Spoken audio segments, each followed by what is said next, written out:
Continuamos en La Venganza Será Terrible por las 7:50. Recuerden que nos pueden contactar por redes sociales como La Venganza Radio y si no en el WhatsApp de los oyentes que es 6585-5580. Esa es la vía de comunicación, ya que estamos cada uno de nosotros en nuestras casas y no estamos haciendo el programa con público hace más de un año, con público presente, ¿no? Vamos a hablar hoy de Francisco I, rey de Francia, y de sus esfuerzos por conquistar a Madame de Chateaubriand. Así que ubiquémonos en Francia en el año 1505.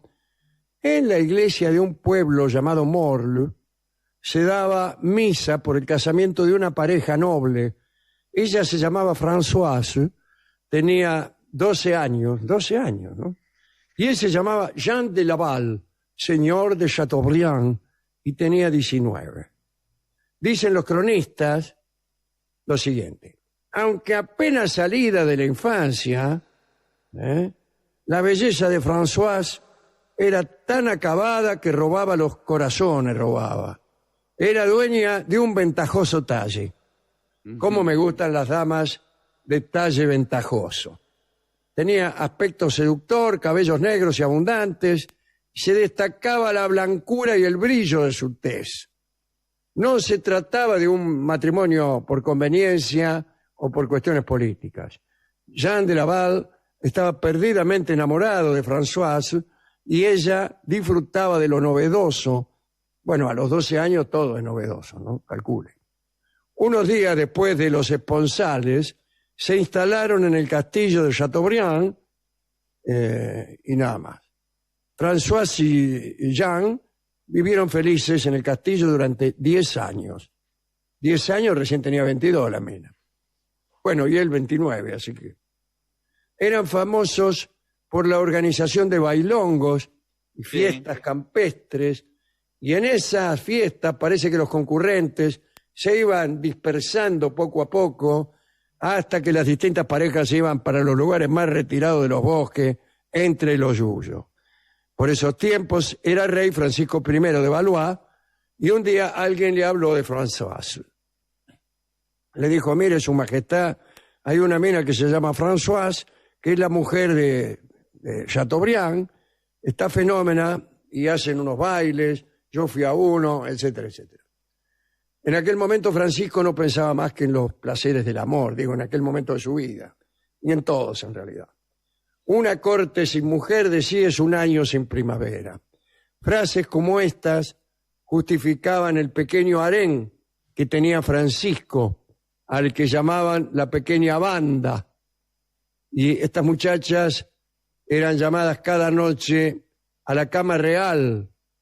Un paje la desnudaba y pues todas esperaban la llegada del rey. Parece que ninguna se le resistía y hasta las damas más púdicas caían enamoradas ante su presencia. Francisco se había entusiasmado mucho por las descripciones de Françoise, quiso conocerla, le mandó una carta al marido, a Jean de Laval, señor de Chateaubriand, invitándolo a la corte con su esposa. Pero el nieto Jean, era muy desconfiado y además era celoso. Sí. Entonces se preguntó qué podía esconderse detrás de aquella invitación. Entonces, para ganar tiempo, contestó que su mujer era tan arisca que no podía convencerla de ir al palacio. Bueno, llegó una segunda carta, otra invitación más apremiante, que desesperó al marido, que no sabía qué hacer, ¿no? Lo pensó un tiempo y al final fue al Palacio Real, pero solo.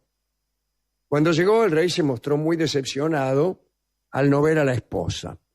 Entonces, Jean le dijo que Françoise gustaba de la soledad y rehuía del mundo. Francisco insistió. Le dijo: es preciso que la traigas aquí, donde se divertirá y donde su belleza os honrará. Jean de Laval fingió aceptar y dijo que le iba a escribir. Él se quedó en la corte. Sí. Pero Jean tenía un plan y había dejado a su esposa precisas instrucciones. Había comprado 2 anillos exactamente iguales. Le dejó uno a Françoise y le dijo: si os pido que vengáis a palacio sin poner en mi carta la marca con lacre del anillo que me llevo, responded cortésmente que estáis enferma, aunque mis palabras sean apremiantes. Y Françoise lo prometió. Jean escribió la carta, le dio a leer la carta al rey y la envió, pero sin la marca del anillo. Unos días más tarde la chica respondió que no podía salir de su dominio. Y 3 veces se renovó esta farsa. Jean de Laval empezaba a tranquilizarse, pero su tranquilidad lo cegó y cometió una imprudencia. Queriendo que alguien apreciara su habilidad, se lo dio al rey. Inmediatamente el rey se lo entregó a un joyero y sacó una copia. La joya fue devuelta secretamente a manos de su propietario, que seguía durmiendo. Y al día siguiente, en la cena, Francisco I se mostró más alegre que de costumbre, cantó una composición suya, era un buen cantor, organizó un concurso de historias picantes, porque era buen cantor, pero era todavía mejor contando chistes puercos. Y más tarde volvió al acecho. «Ay, cómo me gustaría que nos acompañara vuestra esposa», le dijo a Laval. «Insiste una vez más». Y, por supuesto, dijo hipócritamente Jean, y escribió una 4ª carta. El rey le pidió a Jean que le entregara a él esa carta, así podía ser llevado por los correos reales, que eran más rápidos. Un funcionario recibió la carta y se detuvo en el primer recodo del camino para agregar la marca del anillo imitado. Llegó la carta, François vio el anillo y, siempre obediente, preparó su equipaje y se hizo conducir al Palacio Real. Su aparición causó el efecto de una bomba. Y Jean de Laval, señor de Chateaubriand, se desmayó de la impresión. Bueno, furioso, cuando volvió en sí, abandonó el castillo. Se las tomó. Y, según él, no quería ser testigo de su propia vergüenza. Pero al rato volvió. Volvió y el rey le dio un cargo, tal vez como compensación. De todos modos, el asunto no iba a ser nada fácil. Se inició un cortejo amoroso por parte del rey que pareció no tener fin. Lo primero que hizo Francisco fue concederle a un hermano de Françoise el gobierno de Milán. Al día siguiente le regaló una almohada bordada en oro. Mucho regalo, mucho nombramiento, pero no pasaba nada. Jean de Laval se mantenía en la corte todavía. El rey decidió alejarlo. Tuvo la idea de imponer a Bretaña unos impuestos especiales. Y le pidió a Jean que hiciera aceptar la nueva carga a los bretones. Era matar 2 pájaros de un tiro. Alejaba al molesto y así ingresar dinero a las arcas del reino. Jean de Laval se fue a negociar con los bretones. Y Francisco continuó su conquista. Hizo componer para la muchacha un poema distinto todos los días. Ella solo agradecía. Gracias, gracias. Más tarde, Francisco decidió trasladar la corte a Cognac para festejar la Navidad. Durante el trayecto, cada parada del camino se transformaba en un lupanar. Por Según el favor. historiador, hubiera sorprendido a un psicoanalista. Pero Francisco no hacía nada. Todos los hombres del séquito andaban por ahí, con las damas de compañía, se escuchaban gritos, quejas, sopapos. Cuando alguna dama no quería saber nada, los hombres del séquito, por ahí se les ocurría ejercer algún tipo de violencia, vamos a decirlo. Pero el cronista nos dice lo siguiente. El rey desconfiaba de las personas virtuosas, a las que calificaba de hipócritas, pero no admitía que se forzara a una mujer. Puntilloso en la galantería, consideraba con una delicadeza tremenda que la mayor parte del placer en el amor consistía en lograr y percibir ese momento, el exacto momento en el que una mujer olvida su pudor. Dicho en términos hoy en día un poco anacrónicos. Pero ese era Francisco. Así que, lejos de soñar con arrastrar a Françoise a su cama, estaba dispuesto a todo para que ella apareciera en su habitación. Era el año 1519 y ya hacía 2 años y medio que Francisco andaba atrás de la mina. En enero del 19, Maximiliano de Austria, el emperador, se murió y dejó vacante el trono imperial. Francisco I presentó su candidatura contra Enrique VIII de Inglaterra, también llamado Charlottón, y contra Carlos de España. Después de varias semanas, soñó en verdad que esa corona, si le tocaba a él, le iba a permitir adueñarse de Europa. Calculaba que esta chica no iba a poder negarse al más guapo y al más poderoso de los soberanos de la tierra. Pero ya saben ustedes que Carlos de España fue elegido como Carlos V del imperio y Francisco I vio derrumbarse su sueño. Pero entonces sucedió algo.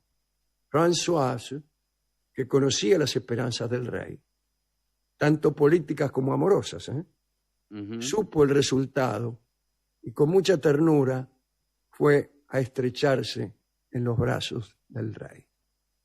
Así que unas horas más tarde, en una cama del castillo de Amboise, Francisco I no era emperador, pero era el más feliz de los hombres. La victoria del rey, la victoria amorosa del rey, no tardó en ser conocida por todos. Los palaciegos envidiaban a Francisco y las damitas de la pequeña banda contemplaban con odio a aquella mujer que acababa de vencerlas a todas. Françoise se había transformado en la favorita y lo fue por algún tiempo. La reina Claudia, era casado, ¿no, Francisco? No manifestó ninguna amargura, no provocó ninguna escena. Por el contrario, juzgó prudente mostrarse amorosa, sonriente, en fin. Esta actitud encantó al rey. Sentía horror por cualquier escena que hiciera fatigoso el adulterio, ¿no? Bueno, tiempo más tarde, la madre de Francisco, doña Luisa de Saboya, quiso alejar de la corte a François de Chateaubriand, pero esa es otra historia que contaremos mañana. Mañana vamos a contar cómo siguió él. Pero este episodio termina con el triunfo, con el éxito de Francisco I de Valois. Bueno. ¿A quién dedicar esto? Desde luego a Françoise, a las chicas de la pequeña banda, y a Francisco, que era un señor simpático. Usted sabe que la ópera Rigoletto se basa en un libro de Víctor Hugo. No sabía. Que se llama El rey se divierte. En la ópera hay un personaje que es el personaje central, que es el duque de Mantua. Pero en realidad la historia está inspirada en Francisco. La historia que escribió Víctor Hugo estaba inspirada en Francisco. En una de las escenas